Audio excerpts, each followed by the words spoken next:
Big announcement yesterday. Provincial government, federal government involved. $1.9 billion for about 1,229 electric buses that will be coming to the province. It's a pretty big deal. It's also going to be, of course, a big deal from the point of view that it's being built here in Quebec, assembled in Quebec. And interesting, when I was reading the story today, I came across a video of our next guest, David HEURTEL, back in 2017 when he was the Minister of the Environment, talking about an electric bus order back then. So we asked David to join us today. David, how are you?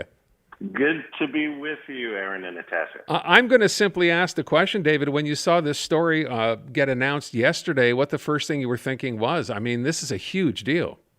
This is transformative, to be quite frank. I mean, this is as big as, for example, in the 1950s and 60s, we collectively killed all the electric trams that were in Montreal in favor of gas-powered buses.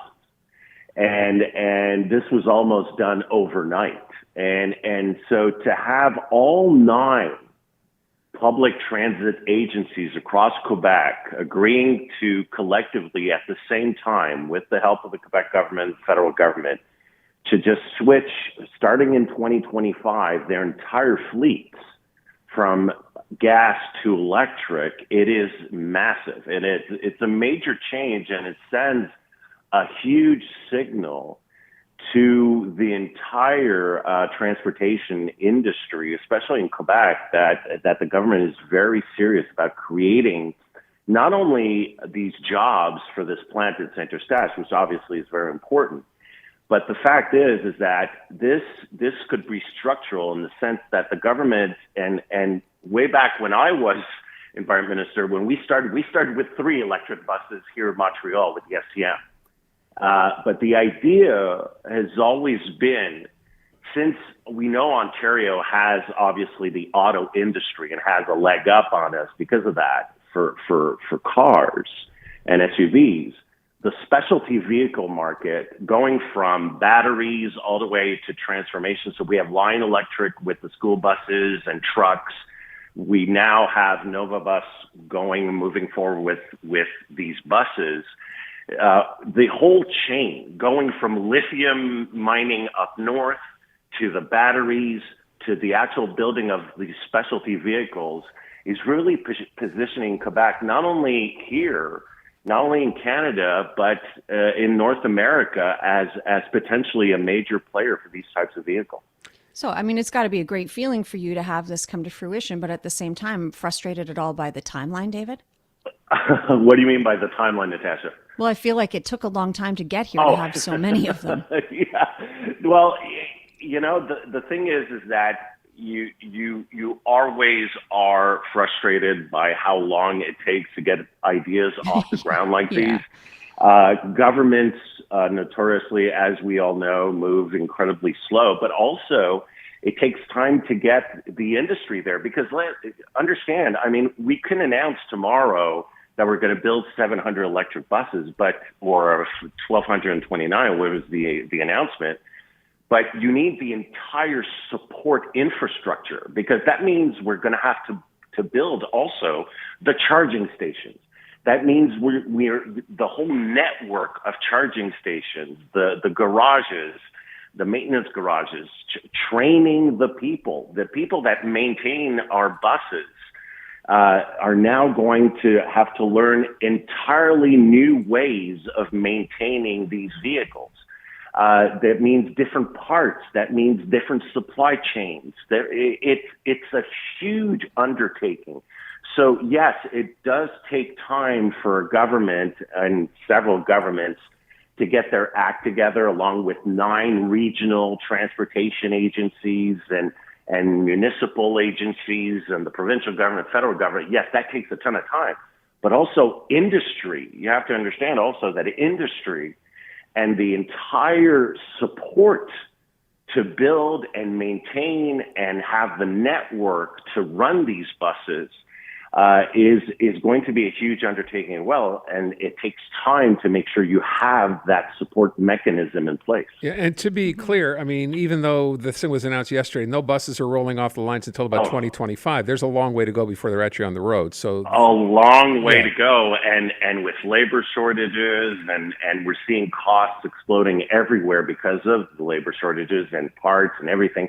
And there's really a huge, right now in the electric vehicle market, there's a huge problem in terms of supplying, for example, lithium, and the batteries and all these different parts.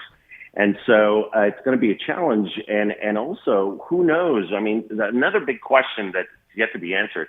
I mean, we're just grasping with all the issues involving, for example, Aaron, the impacts of post-pandemic life. And we're seeing the numbers, just the STM numbers, for example, ridership is incredibly down. And we're not sure if it will ever come back to pre-pandemic levels because a lot of people, have changed how they live, have changed how they work. They work from home, and also the population is getting older. So you're going to have a lot less people actually, you don't expect, senior citizens to be on the bus all the time. And they're going to have different transportation needs. So the planning of these new ways of getting around is also going to bring another wrinkle. I mean, this was all planned pre-pandemic, looking at and converting the fleets. And don't get me wrong, it's a good idea to do it. But it's going to be very interesting to see in 2025, 26, 27, 28, when we actually get these buses, the use that's going to be made for them. And also the other big issue is that we're going to be in an electric power crunch, because right now, Hydro-Quebec is saying it. I mean, over the next 5-6 years, we won't have the power for all the need that is already mapped out. So that's going to be another very interesting challenge. I want to ask you a question that someone posted, and I thought, well, if anyone was in a position to have a definitive answer, you would. Someone wrote, curious how the contract is going to Novabus, the same company, according to this texter, who provided electric buses to the STM, which were not only notoriously expensive, but extremely unreliable. Yeah, I get that, but again, what was true maybe 5-6 years ago is the technologies have evolved greatly, and let's face it, politically speaking, the great advantage of Novabus here is the fact that they have 2 plants in Quebec. Sure, that is the game changer here, and especially with the Legault government. I remember the flack we took from the Legault-led CAQ when they were in the second opposition party, when it was found out that the REM trains were being built in India.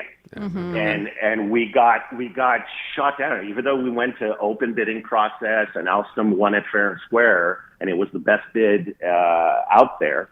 And we got the most bang for our buck for Quebec taxpayers.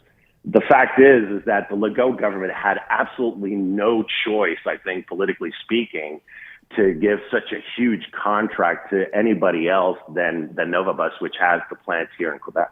Can I just quickly ask, I know we're out of time, but just the lifespan of these buses. I know you raised the concern about lithium batteries, and I know recycling those is an issue. How long are these buses, once they're in circulation, expected to last? Well, the buses, I mean, I think they pretty much, I got to say, I don't have the exact number, Natasha, but it's definitely a good question. But I mean, what we've seen with the buses that we did try out, the 3 routes, the 3 STM electric bus routes that were put in place that I actually announced at the time. It was then Montreal Mayor Denis Coderre back in 2017.